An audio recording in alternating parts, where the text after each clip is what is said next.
What she said. Ladies and gentlemen, boys and girls, welcome back to What Are Tanks. Welcome back to another video. I know, 2 videos, hopefully in the same week.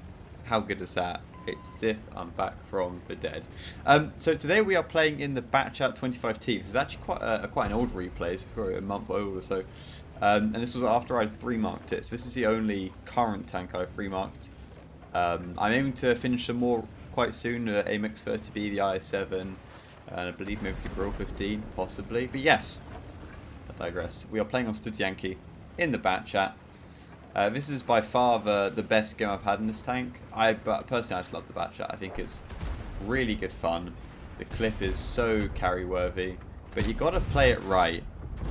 And as you can see, my platoon mate over here and a good friend off the stream, Lurdy, YOLO'd in. This is his first ever game in the Batchat.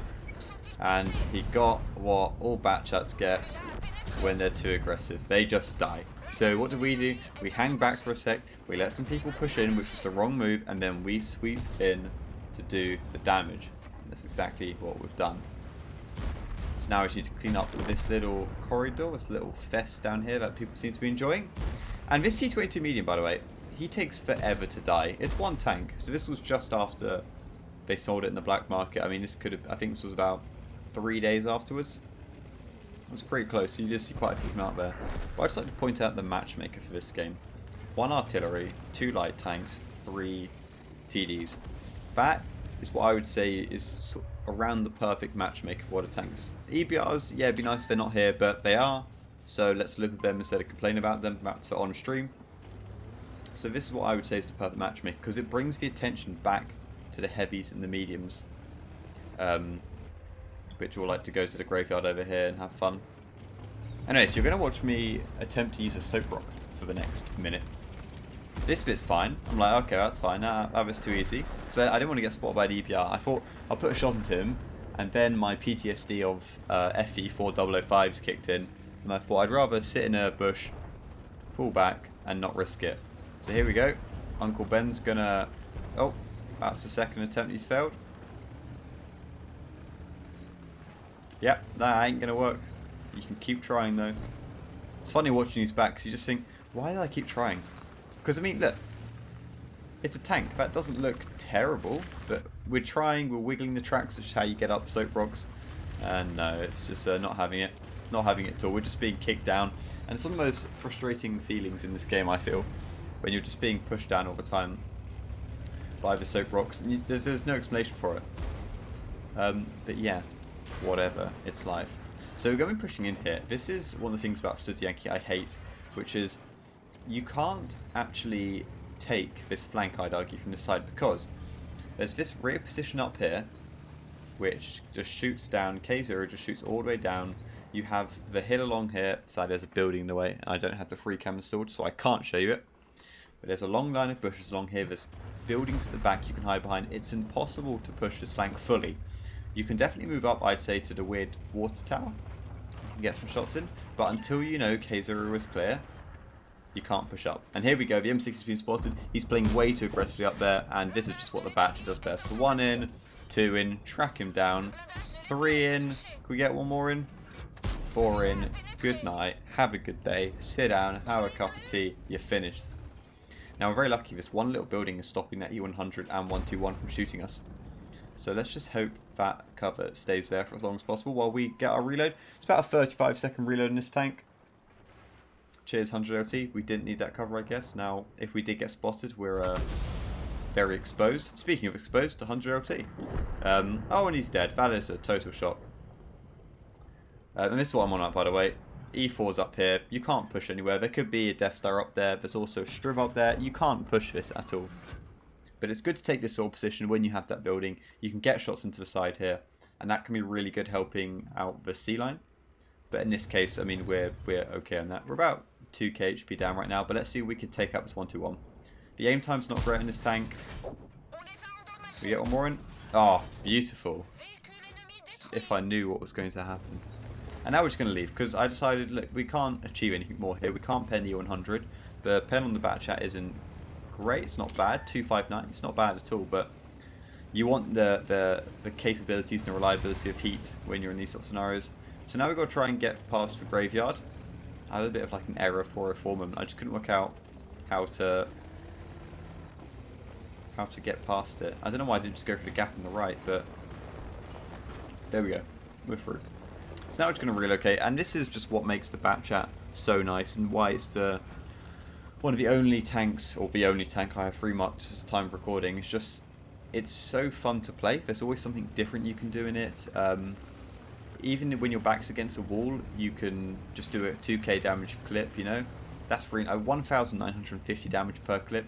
Beautiful. Absolutely beautiful. Now, we're just moving along this little ridge to try to get to the other side, because I decided I want to try deal with the C line, the ABC line, because that's a lot easier to push. Taking B0, C0, if I make the map bigger for you guys, is super important, because then we get spotting all the way down the 0 line. So that is the goal right now. Now, yeah, it does take a while to relocate, but this is the whole point. If you don't have a quick tank, this option was never available to you, so you'd have to stay on the K line and fight it out against tanks you can't spot, or do you spend the next 5 minutes rotating to the other side of the map? It's so infuriating being in a slow tank. So we've got to aim in here. Lovely. It's lovely when the gun performs in the Batchat. You get games, like every tank, where the shells go up, down, left, right. They don't go forward. They never go forward. But today, it's going to work.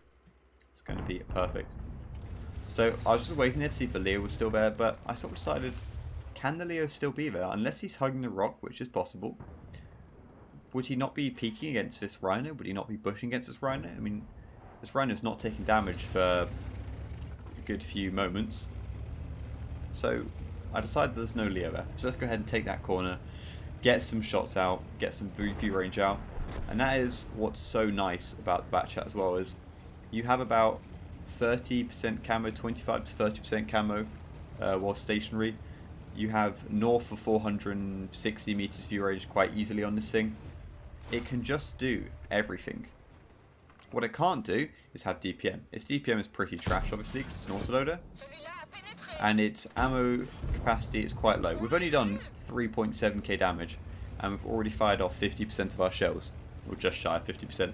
You only get 30 shells in the Batchat, and that is really difficult. Hang on a minute, I think you only get 25 shells in the Batchat. You'd never know. I played this thing for like 300 games recently, just slamming through it.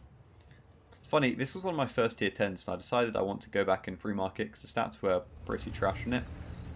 So I thought I'd come back and get some marks in it. No, it is 30 shells, I thought so. But your maximum ammo potential is 11,700 damage. And that's assuming you pen every shot, you average roll every shot. I think that's quite difficult. Now look at the heat here.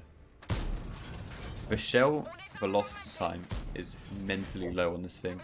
We've got 800 meters a second. To put it into perspective, the Rhino has shell velocity of 860, and that is considered super slow. And this is what was interesting about water tanks back in the day, is it felt like there was more of a trade-off between higher pen and your shell velocity.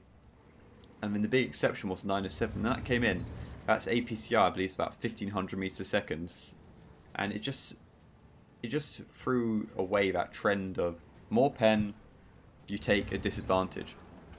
Whereas these days, if you don't have something for like 1,000 meter shell velocity, you think, well, that's quite slow. At least personally, I do. It's a little more difficult to give leads, a little more difficult to predict what the shell's going to do. So things like this. This is the Batchat, was one of the original tier 10s. Had 1,500 meter second shell velocity. Glorious, absolutely glorious. Anyway, I'm talking to buy time right now because I need this 705A to move up. As much as I do have equal hit points, there is still an FE 4005, and from marking this, I have just PTSD of being hit by one of those things, taking 1,700, 1,800 damage and just dying. And that's something I've noticed. If you're ever hit by a 4005 and it pens you, it always feels like it high rolls. It never feels like it does 1,600 damage. If it's going to kill you, if you're an 1,800 HP tank, you're going to die in one shot. Why? Because why not? That's your problem. So lovely kill there on the CGC, and that secures us for Top Gun. And we're up to 5.2k damage. That's very nice. Oh, we see the Leah here. Now I'm just very scared. I want to pull back a little bit, make sure I'm not firing in the bush. I want to fire behind the bush to get the camo bonus. And I panic a little, but I think I'm spotted. I'm just going to die instantly. Every time I got spotted with the 4005, I just thought I was dead. So I go and give the Leo a hug, you know? I say, hello, I know I tried to kill you, but let's hug it out. Let's just be friends. And no one will be any the wiser. The funny thing is, in situations like this, is you're sort of waiting for your... What am I doing with the camera? You're sort of waiting for your team to push, but you don't want them to push it because you're not loaded. It's quite a selfish tank, the Batchat. However, you do get this lovely situations on Prokhorovka or Malinovka, Muravanka, where there's no enemy light tank. And then you realise, well, the Batchat is just a light tank, really. It's a really fat light tank. I mean, it's a massive profile, but it is just a light tank. Does sort of 65 kilometers an hour. Great camo, great view range. It's an AMX 13105 that's just been to the gym too much and got a bit muscly.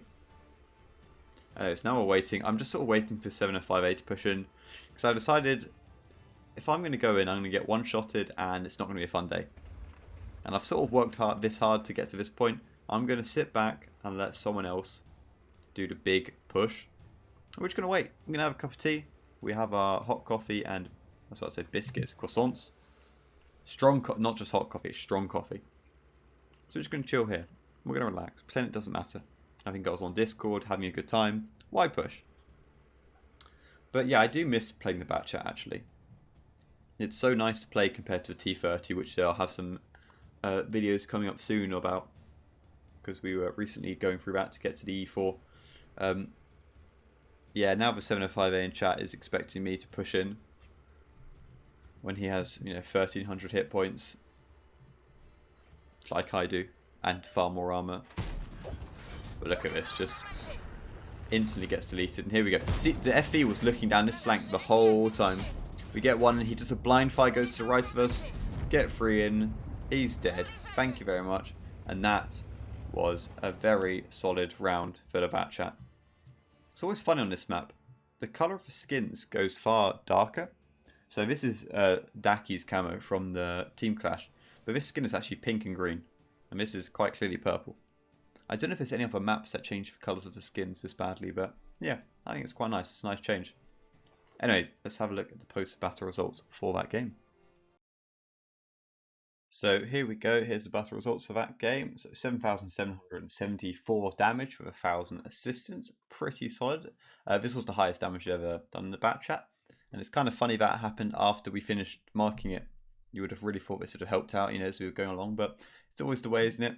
So yeah, obviously an ace tanker, top gun, tank sniper, and do you know, it's kind of true to Batchat, because if you push it and if you yellow at the start, you just die, because once your clip's empty, all you can do is run. And obviously a high caliber. Yeah, it wasn't a bad game overall. Can't deny it was a bit of a camp fest at times, but it was good. It was good. Anyway, guys, that's all for this video. I hope you enjoyed, and if you did, leave a like, maybe subscribe, and I shall catch you next time. Bye bye.